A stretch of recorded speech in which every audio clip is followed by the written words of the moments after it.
Guys, today is kakain tayo na naman. Ayan, yung ating bagong pitas na fig. Ayan o, yellow siya guys. Ayan, ang lalaki diba? Ayan ang ating fig. Diba, ang lalaki niya. Ayan o, ang ganda-ganda.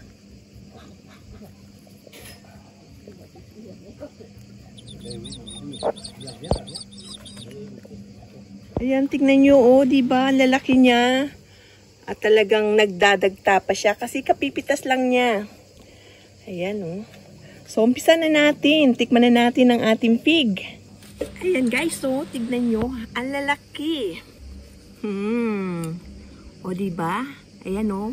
Madagta pa siya o. Ayan, dahil bagong pitas pa lang. So, tikman natin. Ayan, open na natin. Ayan. O, diba? Ang sarap. Ang tamis. Napakatamis nito, guys. Ang sarap.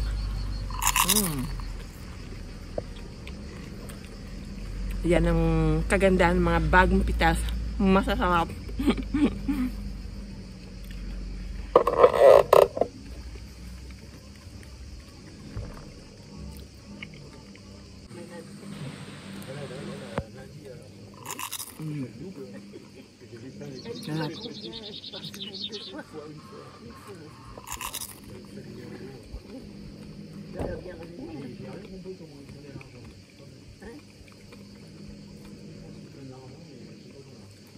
Ang tamis.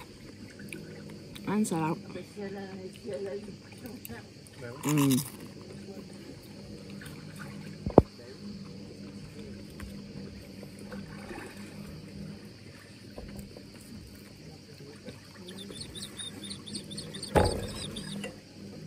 Tingnan ko. Ayan o, maganda siya.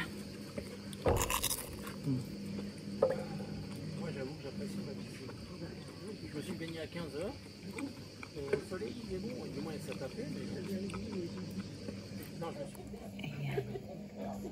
Maganda o. Diba? Ayan. Yellow fig to guys. Ayan makikita nyo.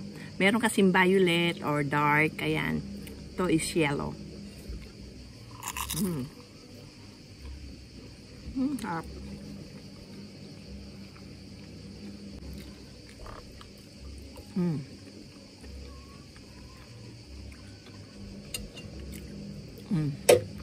Yummy. Ayan. Ito pa. Ito. Meron siyang kuntil. Ayan. Ayun, busy yung husband ko mag-swimming. Naman busy ulit sa pagkain. Ako yun, takagain ng ating mga prutas. Ang harap. Ang lalaki. At ang gaganda. Ang kinis, oh. Diba? Ang sarap. Ayan.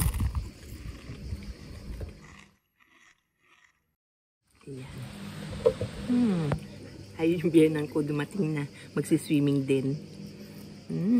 O diba talagang hinog na hinog. Kaya makikita nyo, ang tamis. Mas gusto kong kainin to ng sariwa kaysa yung mina-marmalade. Kaya mas gusto ko yung ganito.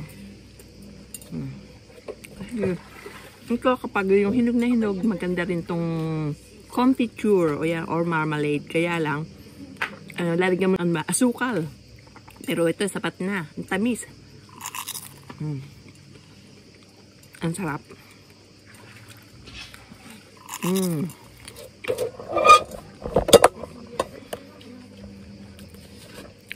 I think, ayan, tama na muna yung pagkain natin. Ang dami guys, hindi ko kaya ubusin. Ang dami-dami. So, hanggang dito na lang po. Ito po si Stella. Bye-bye. Bisu-bisu. Hindi ko pala mapigil. Ayan. Hanggang sa muli po.